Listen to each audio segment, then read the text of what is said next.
This episode is brought to you by Progressive. Progressive helps you compare direct auto rates from a variety of companies so you can find a great one, even if it's not with them. Quote today at Progressive.com to find a rate that works with your budget. Progressive Casualty Insurance Company and affiliates. Comparison rates not available in all states or situations.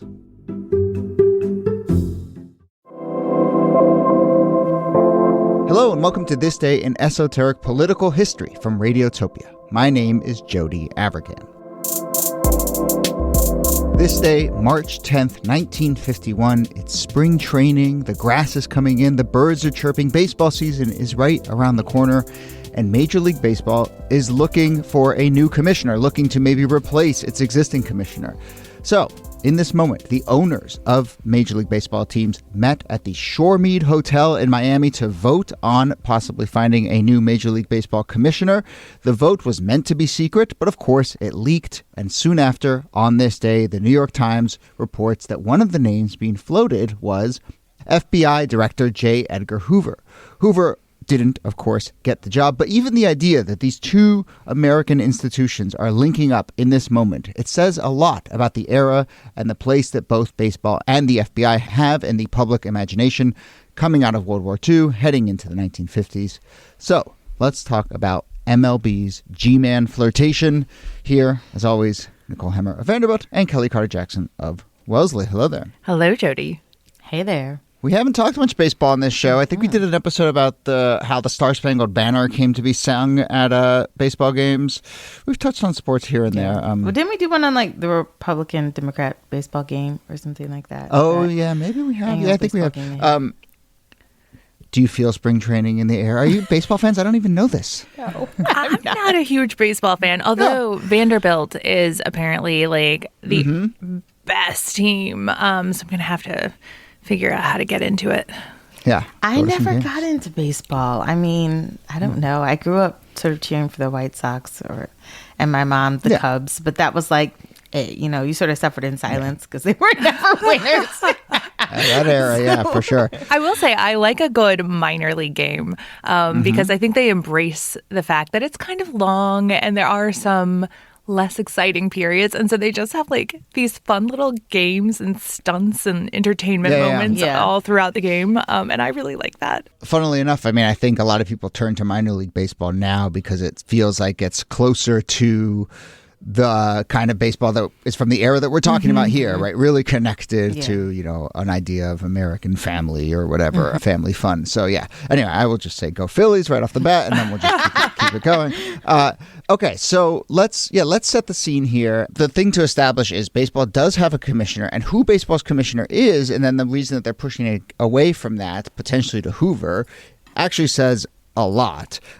So I suppose we should talk about this guy, Happy Chandler. Great name. Put it on Fantastic the list. Name. Great. But, he's been the commissioner since 1945 and has a real reputation as being a little forward-thinking, player-friendly. But, let's paint the scene of what baseball is doing and what it's kind of encapsulating in that post-war into the early 50s period. Well, that post-war period really is a moment of Americana, where there are these ideas, white suburbia and baseball and apple pie. Like there are all of these images that come to mind when it comes to the idea of America. And baseball is right front and center with that. It had gotten like a real patriotic sheen during World War II.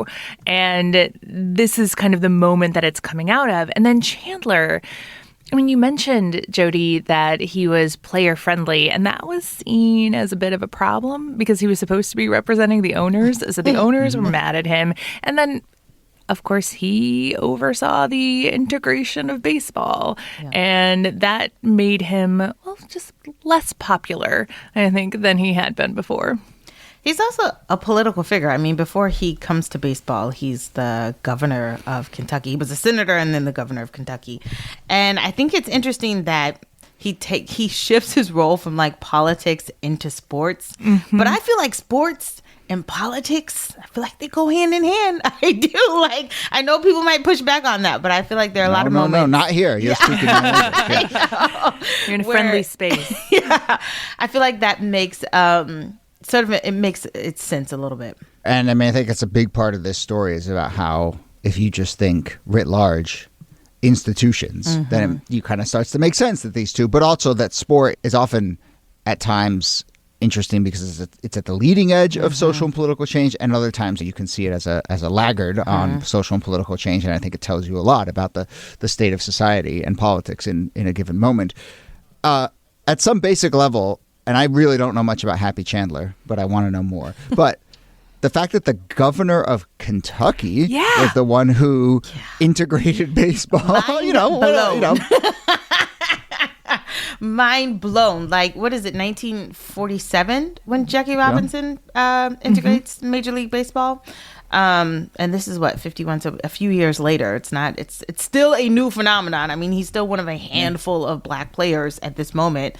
And, baseball is still trying to get its culture around what integration will look like in the sports arena. And then, of course, during World War II, the story of what baseball meant and how it really kind of came to be a source of American patriotism, not to mention, I think a lot of the social change around baseball is because a lot of the white men were not available, were fighting. And so, you see women and you see African Americans work their way into the leagues. So it sort of tells the story of the era for sure. So knowing that, and knowing that we have this Happy Chandler who oversaw integration, was the first one to establish a pension program, really seen as a little more player friendly, when in fact, and it's to remind people, the commissioner of baseball is really answers to the owners, is kind of by definition there to, I think, represent the interests of owners against the interests of players.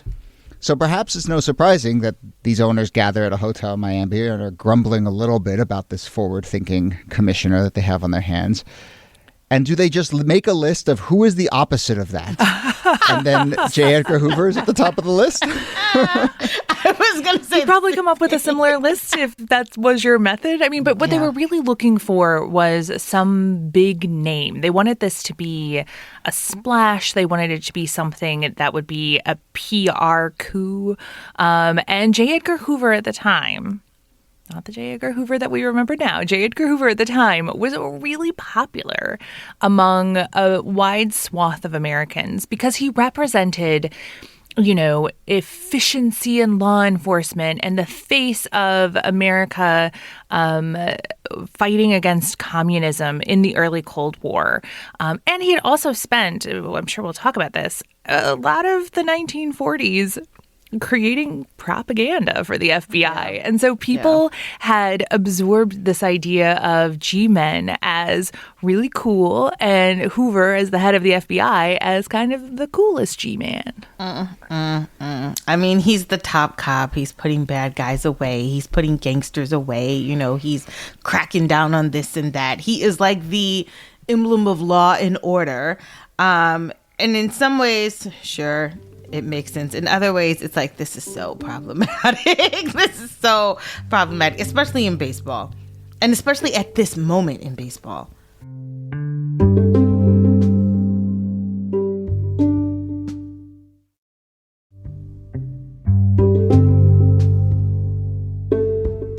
So Hoover, and we've talked about this many times when we've done other episodes on Hoover before, but Hoover is not just cracking down on communists. He's cracking down on the black community, on black activists, on people like Paul Robeson, on the NAACP, on black actors and actresses. Hollywood is another one of his targets.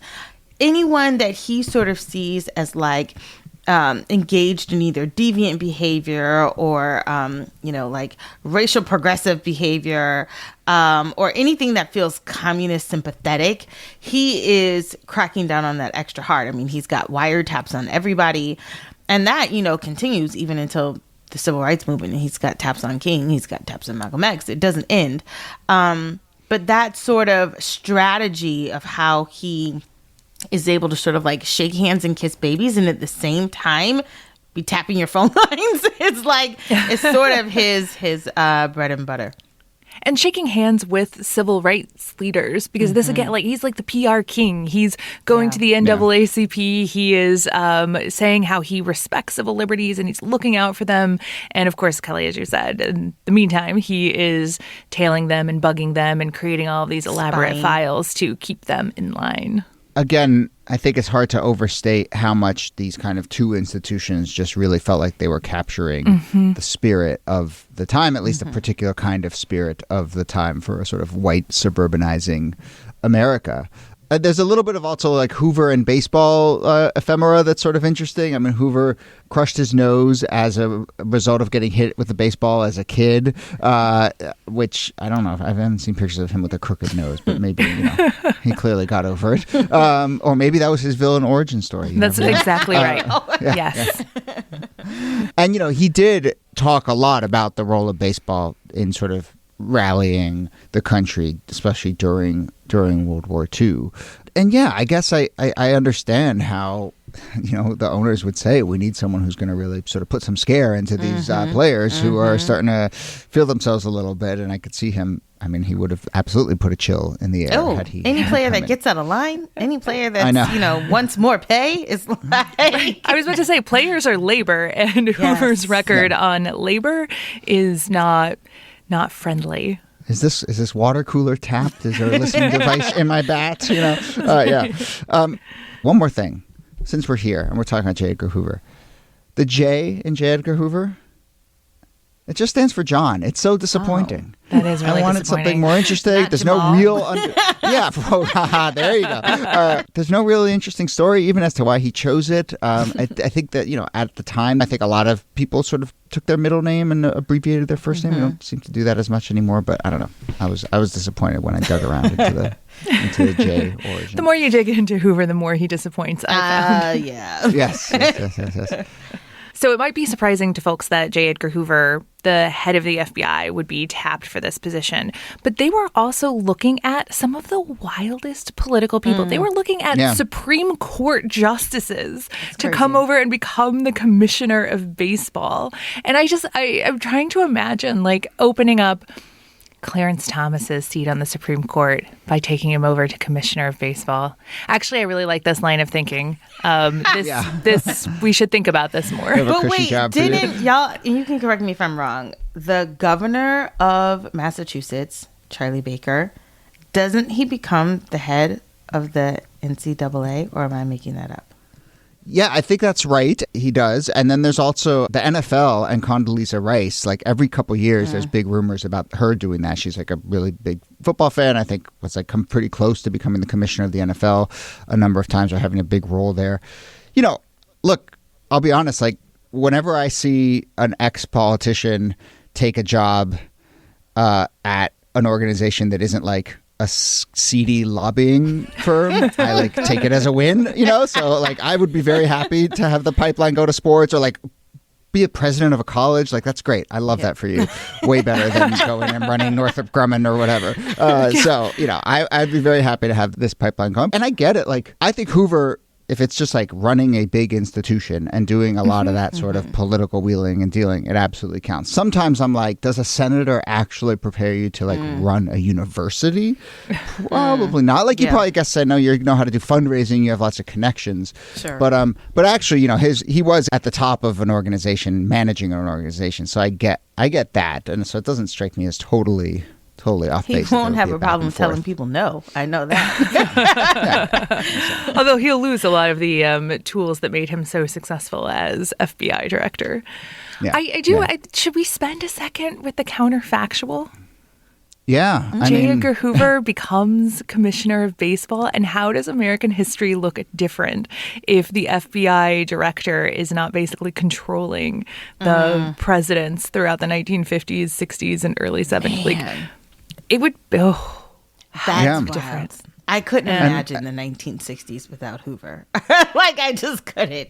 It's a whole nother world.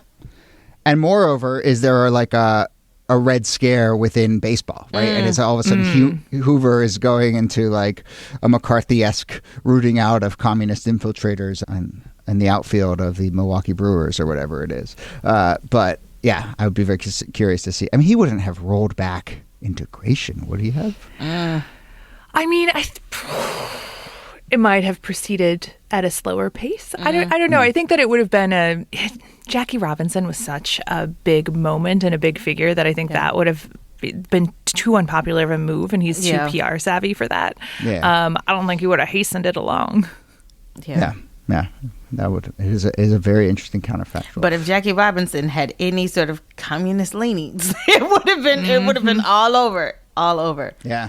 We should say that, of course, Hoover does not get the job, and a man by the name of Ford Frick comes in. He was the president of the National League, and he ends up being commissioner of baseball from 51 to 65. Baseball expands a fair amount in there, and he's responsible for that.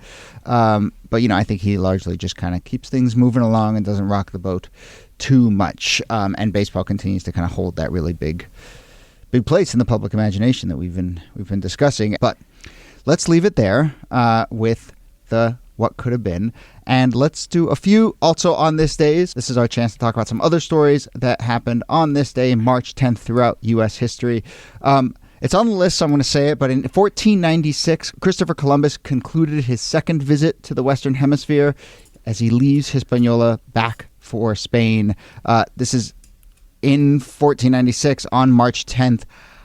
I don't know how accurate the dates are there. I think, Well, the calendar changes, as we've talked about. Yes. But, whatever. Let's call it March 10th. But we got that good 15th century content that people have been clamoring for. Exactly.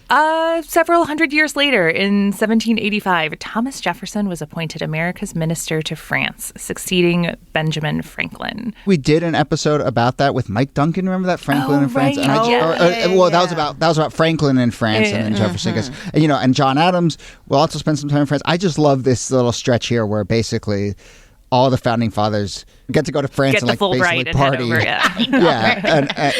And then they come back and sort of write the Constitution. But it's good times to be had. In 1913, former slave and abolitionist and Underground Railroad conductor Harriet Tubman died in Auburn, New York. She was in her late 90s. I think this is something people don't realize, is that Harriet Tubman lives to the 20th century. Yeah. Like 1913. It's incredible. It is. Yeah. I feel like with her and Rosa Parks, everyone just assumes their story ends like 50 to 60 years before they die, and they're activists all during that time. It's so fascinating. It really is. Right. And we've mentioned on this show a few times, and it's something every time it comes up, I sort of marvel at. But it's just before the March on Washington. Who is it that it's dies? Du Bois. W.E.B. Du Bois. Yeah, dies. W.E.B. Du Bois dies right then, and so this idea of W.E.B. Du Bois actually seeing the March on Washington. Yeah, this is another thing. So Kelly, we've talked about 1913, but what is Harriet Tubman doing sitting there in her? What is she watching play out?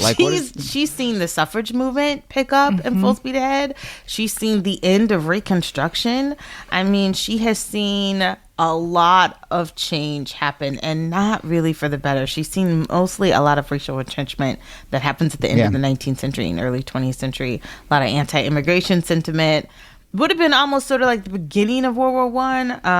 It's a lot going on. I don't know if she would have been cognizant or aware of all that was happening, but certainly she lives long enough to sort of be in that moment. Yeah. But it's fascinating. I'm reading a new biography about Harriet Tubman by Taya Miles, and I can't wait till it's out. It's really, really a hook to do a Tubman story for sure.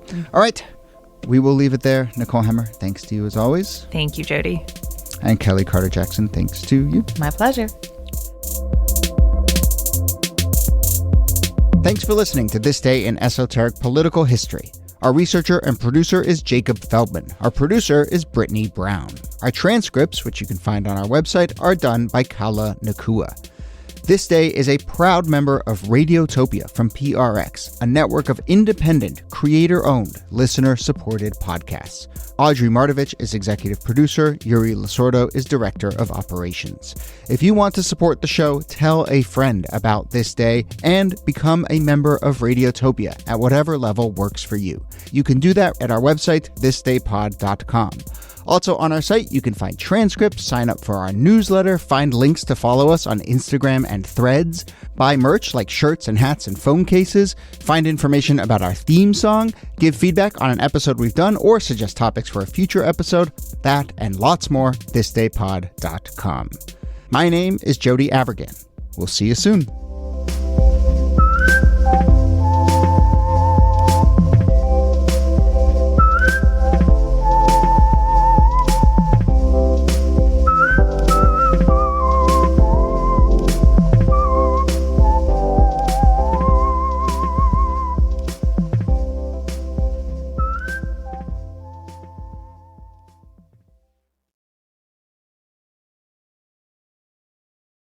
It is, as you may have heard, an election year. But do you feel like you have a lot of choices? Here are the new candidates, same as the old candidates. How did we get here again? The fact is, our democracy is broken. We can all feel it, and there's data to back it up, too. A Princeton University study found that public opinion has near zero impact on what laws are passed. You know what does have an impact, though? Money. You can call it lobbying, you can call it super PAC spending, you can call it corruption. But luckily, there are things we can do right now to fix this broken system. This podcast is part of the Pro-Democracy Podcast Coalition, a group that's banding together to make our democracy better. We're working with Represent Us, the largest grassroots organization fighting to end corruption city by city and state by state. You can join the movement too. Go to represent.us/podcast to find out more. Radiotopia.